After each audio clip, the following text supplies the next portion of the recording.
சரியான நேரத்துல சரியான கதை. ஆனா, இன்னைக்கு கதை இல்ல.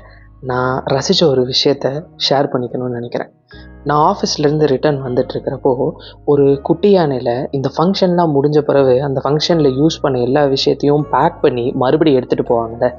அப்படி அந்த ஃபங்ஷன்ல வச்சிருந்த பூ அலங்காரம் அந்த வண்டியில பேக் பண்ணி வச்சிருந்தாங்க. போற வழியில அந்த பூ அலங்காரத்திலிருந்து நல்லா இருக்கிற பூவெல்லாம் ஒருத்தர் கையில எடுத்து அந்த குட்டி யானையில உட்காந்துட்டு கையில அத புடிச்சிட்டு வந்துட்டுருந்தாரு. அந்த ரோட்ல பைக்ல போனவங்க, ஹஸ்பண்ட் அண்ட் ஒய்ஃபா போனவங்க, குழந்தைங்களோட போனவங்கன்னு சொல்லிட்டு கை நீட்ட நீட்ட அந்த பூவ ஒரு சின்ன பழைய துணியில கட்டி ஒரு குட்டி குட்டி பொக்கேவா அவரு குடுத்துக்கிட்டே வந்தாரு. இது எவ்வளோ அழகா இருந்துச்சு அப்படின்னா, என்னால ஸ்மைல் பண்றத நிறுத்தவே முடியல.